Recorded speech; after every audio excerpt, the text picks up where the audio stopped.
Hello and welcome to Marinsky March 2023, where every day in March we make a sausage recipe out of one of Adam and Stanley Marinsky's books. Last year we did home production of quality meats and sausage, which I think is one of the best sausage books out there still. It gives you the how and why behind what you're doing in sausage making.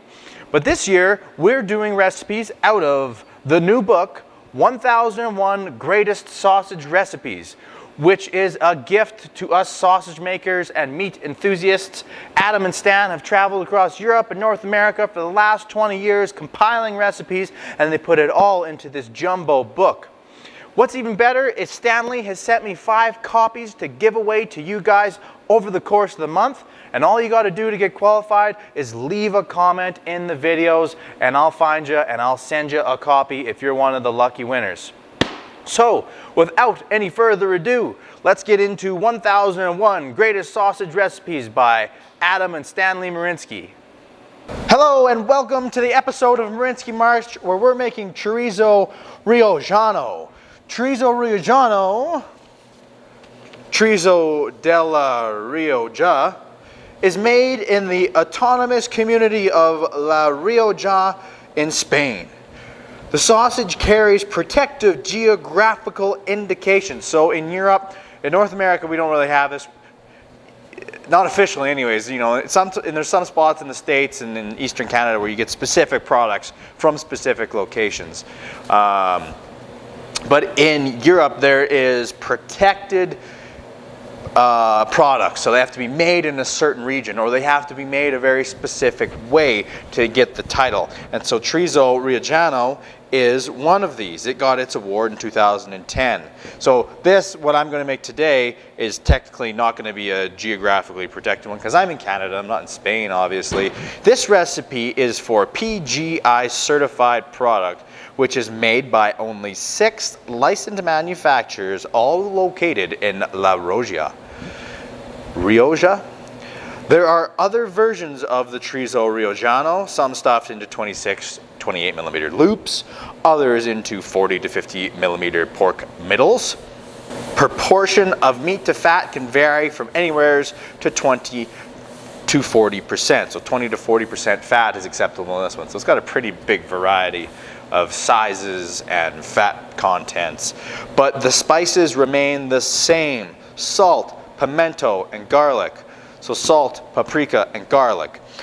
In the home version, it makes note that you can add, I didn't take it down word for word, but I'm pretty sure in the home version you can add cure and dextrose if you want. But this one does not have any bacteria culture added to it. It's just in these protected geographical locations: salt, paprika, garlic.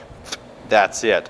I'm going to add cure because I want to inhibit some bacteria growth. It makes me feel a little better, sleep a little better at night because of it.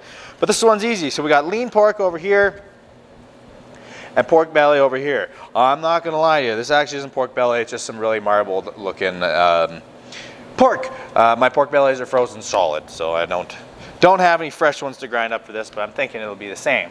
We only got 20 to 40% fat in there. So what we're going to do is we're just going to grind it all through a really coarse plate, a 3/8 millimeter plate, 3/8 millimeter, a 3/8 of an inch, or 10 millimeter plate. And then we're going to mix all the meat with all the ingredients and hold the sausages for 24 hours in the refrigerator, and then ferment for 2 to 4 days. So let's grind up some meat. We're just going to pop it all up there. This is still quite hard, quite dense. It comes right out of the freezer.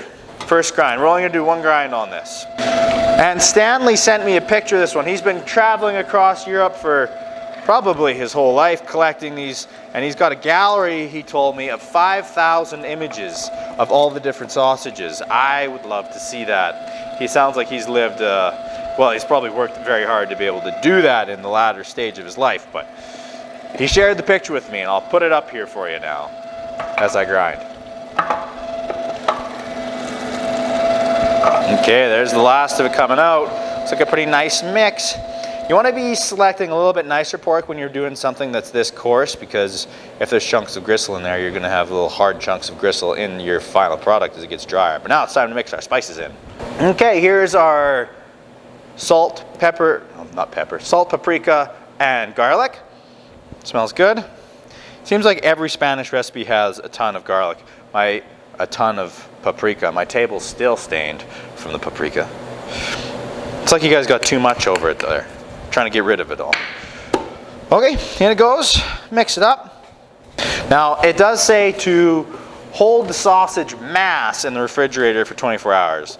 But I'm just going to go ahead and stuff it right into casings and then let it sit in the refrigerator for 24 hours before I ferment. Okay, so it's well mixed up now. Even though it's coarse chunks, it'll still stick to your hand. Now it's time to get this into some casings. I'm going to do like 40 millimeter pork casings, I think, on this guy. Into our new sausage stuffer, which if you leave a little comment in the comment section, you might win this little sausage stuffer. In you go, chorizo. Get some water flushed through our casing. Pop it on the horn. There we go.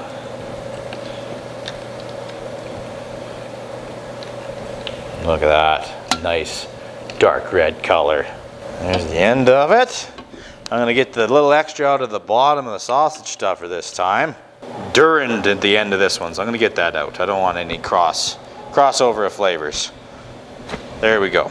And I guess if you had a pH meter, you could keep that little bit that's at the bottom of the sausage stuffer, set it aside, and you could pH it so you don't have to poke into your big final product here. But I'm just going to bring this down. I got a little bit of air pockets in there from pushing that back in, so pluck a couple holes, massage those air pockets out. We're going to do this into a ring, like I mentioned. There it is, the Chorizo Riojano. Pop it in here, stick it in the fridge overnight, 24 hours.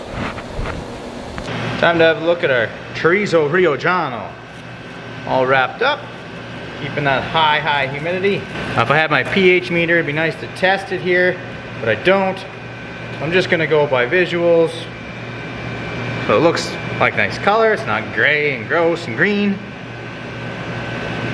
Smells nice. It's kind of like a cheese or a wine. So I got a feeling we did good on the fermentation. Got a pH meter, we know for sure. But it's time to stick this in the cold smoker. Okay, there's the Chorizo Riojano and the Russian dry lamb sausage in the world's fanciest cold smoker. Smoke it for 2 days. Okay, we just pulled the Chorizo Riojano out of the cold smoker. It's been cold smoking for a couple days. We cold smoked the heck out of it, so it's got a nice dark color to it from all that smoke. Looks awesome. And we're going to dry it out till we hit 483 grams and it'll be ready to try. So now it's the waiting game. Okay, the day has come. We just weighed these up here. The Chorizo Riojano is ready to be sampled. Okay, my favorite part, diving into one of these fermented dried sausages after a long wait. And we have the Chorizo Riojano today. This one here had no bacteria culture added to it. I can't remember, it was a long time ago when I started it, but I'm pretty sure it said in the home version you can add cure and dextrose and sugar. And I think I added cure to make myself feel a little safer. But throughout this month, there's a couple sausages that didn't follow along some of the food safety rules I know, so I had to do a little bit more research into what makes them safe in their historical background.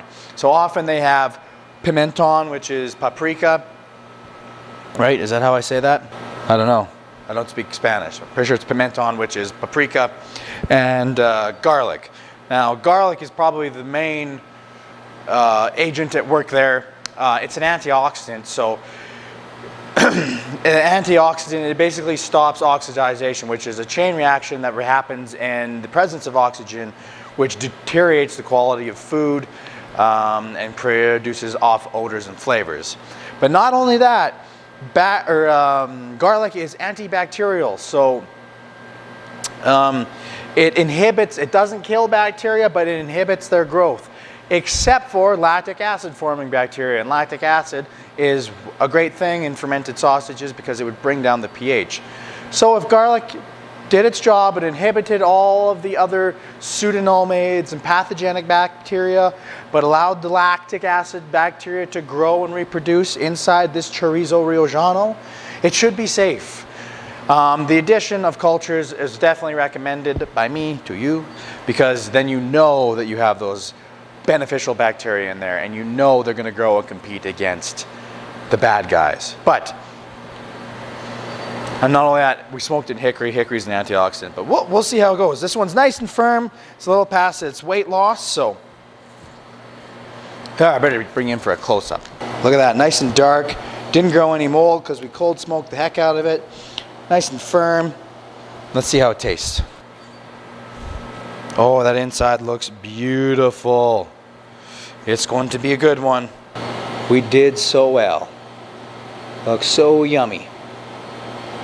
All right. It doesn't smell off-putting, so that's a good sign. Trust your nose. No off colors.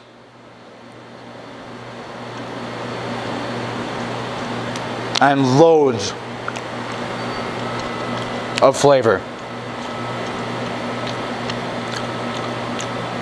Wow. It's amazing. Lots of these Spanish sausages have some of the same ingredients, but the method really changes the flavor of the end product. Like, that smokiness is so good. It kind of, oh, it just comes in layers. It's like it's really smoky, lots of paprika. You can kind of taste the fermented flavor, so there must have been some sort of fermentation going on in there with the sugar we added and the garlic that was in there. That's a great sausage. Oh, I gotta have another piece. And the texture is just right. Like, it's firm all the way through. The middle's not soft and gummy. Oh, so good. Not overly salty. The casing snaps nice and easily. The Chorizo Riojano is worth making. I give it a thumbs up. I would add some bacteria, even though we didn't in this one. We'll see. I should hopefully be feeling fine in a couple of days. If I'm not, I'll add it after. But the Chorizo Riojano, very good. Thanks for watching, guys. This episode of Marinsky March 1001 Greatest Sausage Recipes by Adam and Stanley Marinsky.